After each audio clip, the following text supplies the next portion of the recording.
नमस्कार, भारत की बात राही के साथ कार्यक्रम में आपका स्वागत है। मैं हूं राहुल और आज हम पहुंचे हैं लाहीडी, जो कि निजामाबाद विधानसभा क्षेत्र है, आजमगढ़ जनपद का। और वहां से 3 प्रत्याशी मैदान में हैं।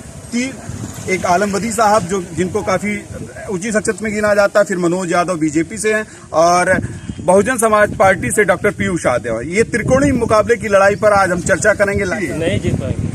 क्यों ऐसा है? आप ऐसा क्यों बता रहे हैं ना कि ये रोड का हालत आप खुद ही देख लीजिए ना। नहीं, अभी तो उन्होंने भी सीधे बोला। वो बोलने दीजिए ना। जी जी। अगर आप खड़े आप बोलेंगे कि हम हार जाएंगे। जी जी। हैं? ऐसे पता नहीं कितने भूखेंगे। जी जी। भूखने दीजिए, वो सामने आने वाला कल बताएगा। तो यहाँ आप किस पार्टी को ज्यादा पसंद करेंगे? बीजेपी को पसंद करेंगे। अब देखिए, आलम बदी जी यही से स्थान पर थे, और ये भाई साहब यहाँ पर खड़े हैं। इन्होंने कहा कि रोड को दिखाकर इन्होंने इंगित किया कि ये रोड देखिए, और ये यहाँ से ये इन्होंने डिक्लेयर किया। और इनका एक जवाब था सीधा कि हम बीजेपी। क्या नाम है भाई साहब का? अबू बकर। लेकिन यहाँ लोग कह रहे हैं कि माइनॉरिटी के लोग तो बीजेपी के साथ जाएंगे। नहीं जाएंगे। हाँ, कुछ लोगों की वजह से जाएंगे। अच्छा। हाँ, यहाँ तोवा के कुछ लोग हैं जो उनके साथ है, उन्हीं की वजह से लोग बीजेपी में जाएंगे। अब ये अच्छा, ये व्यक्तिगत कुछ ऐसे मसले हैं कि जिससे यहाँ के लोग कुछ नाराज भी हैं आलम बदी साहब से। भाई साहब, ये आपको क्या लगता है? नहीं, हम लोग तो नाराज नहीं है। जी जी भाई नाराज नहीं। जी जी। हम लोग वोट नहीं को देंगे। नहीं, भाई साहब ने कहा कि सड़क का बड़ा मसला है और ये है। अरे सड़क सब काम हुआ, ये भी हो जाएगा। जी जी जी जी। आपको क्या लग रहा है भाई साहब? ठीक है, आलम बदी जी फिक्स रहेंगे? जी जी। आप इनको कोई काट नहीं सकता। हाँ, मतलब लगता है कि आलम बदी जी, आलम बदी की सरकार बनेगी यहाँ से, विधायक की। जी जी। निजामाबाद क्षेत्र से नहीं, थोड़ा सा भी कर देंगे आप।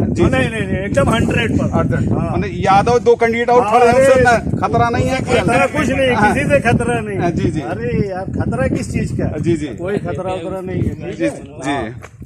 भाई साहब आपको क्या लग रहा है? आलम बदी और 2-3 कैंडिडेट बसपा से भी हैं, बीजेपी से। कोई जनाधार नहीं उनका। कोई जनाधार नहीं है। ये लगता है कि आलम बदी जी विकास का नेता हैं।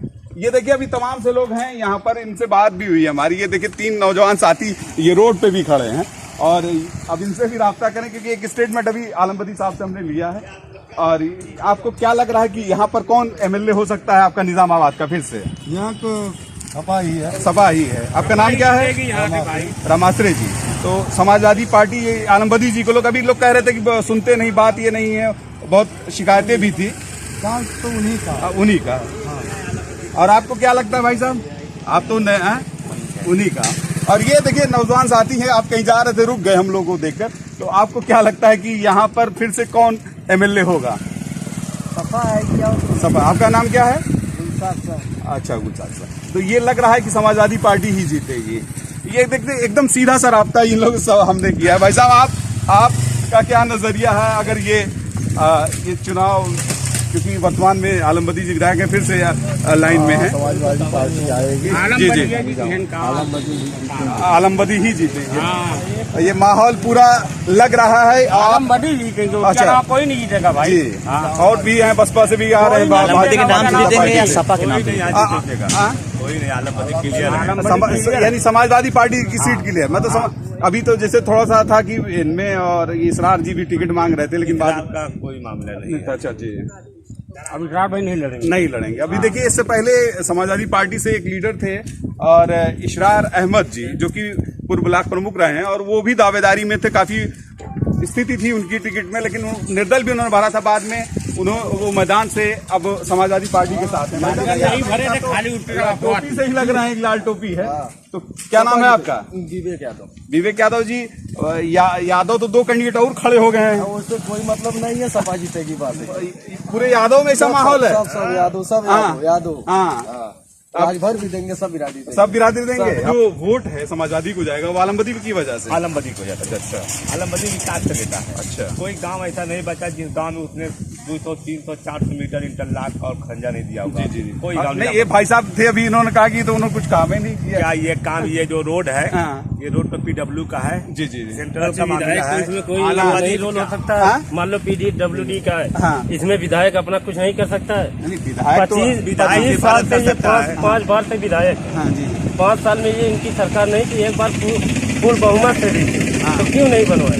नाराजगी आलमबदी जी से आलमबदी जी से नहीं है, उनके सपोर्टर से और समाजवादी पार्टी से भी आपकी एलर्जी है? नहीं, खाली उनके सपोर्टर से। इनका कोई मामला नहीं है, इनका अपना मामला है, अपना नहीं है। और आलमबदी कुछ 40,000 वोट से जीत जाएंगे। रोड के देखिए भाई साहब, अभी देखिए दो लोग थे, दो की विचारधाराएं थी एक, लेकिन यहाँ पार्टी की विचारधारा में अंतर नहीं नजर आया। यहाँ लगता है कि दोनों फॉलोअर समाजवादी पार्टी के ही लग रहे हैं, लेकिन यहाँ चूंकि व्यक्तिगत मसले ऐसे हैं कि ये एक साहब आलमबदी का विरोध कर रहे हैं, बाकी ये काफी अधिक संख्या में लोग आलमबदी जी का सपोर्ट कर रहे हैं। एक ऑटो वाले भाई साहब भी रुके हैं, क्योंकि ये रोज रास्ते की रफ्तार नापते हैं और ये सड़क ऐसे रोज गुजरते हैं। तो आपकी नजर में कौन सा यहाँ का एमएलए निजामाबाद का खासकर होगा? जब तक तो आलमबदी चल ही रहे थे, जी का नाम चल रहा था। हाँ जी ठीक है वैसे जी। बाकी आने वाले वक्त में बता नहीं सकते कि क्या होगा, लेकिन लगता है कि आलमबदी जीतेंगे। नहीं, आपका नाम क्या है? हरिराम। तो ये अभी चुनाव आपको किस कोण में लग रहा है कि कितने लोग यहाँ पर लड़ाई में लगे, कौन सा दल ज्यादा लड़े? त्रिकोणीय है, मतलब समाजवादी, भाजपा और बहुजन समाज पार्टी का। तो सबसे ज्यादा सॉफ्ट टारगेट लड़ाई किसमें है? दो वैसा तो मीडिया में या कहीं भी देखा जाए तो दिखाते हैं, अखबार में सब सपा और क्या बोलते हैं बीजेपी। जी मगर ऐसा कुछ लगता नहीं लगता, मतलब सपा मेरे पास बहुजन समाज पार्टी लड़ाई में लड़ाई में ये जी वो इतना हल्ला गुल्ला नहीं करते जी। देखिए भाई साहब, ये हरिराम जी हैं और ये ऑटो चलाते हैं, और इन्होंने एकदम कहा कि ये भले हम लोग कह रहे हैं, अभी कुछ लोग कह रहे हैं कि एक तरफा लड़ाई है, कुछ लोग कह रहे हैं कि भाजपा समाजवादी पार्टी की लड़ाई, लेकिन इनका कहना है कि यहाँ की लड़ाई त्रिकोणीय है और एक कोण की लड़ाई नहीं है। यहाँ पे चूंकि आलमबदी जी थे, इसलिए मैंने यहाँ पर, हम लोग जा रहे थे, हम लोग बाजार में जाना चाह रहे थे, लेकिन यहीं पर वो मिल गए। ये हमारी स्पेशल रिपोर्ट निजामाबाद विधानसभा से है, और यहीं पर ये निजामाबाद का लाहिड़ी इलाका है, और यहीं से हमारी ये रिपोर्ट थी। यहाँ का ओपिनियन कैसा रहा, अब आपको हम अगली रिपोर्ट देंगे अगले किसी बाजार से। तब तक के लिए नमस्कार।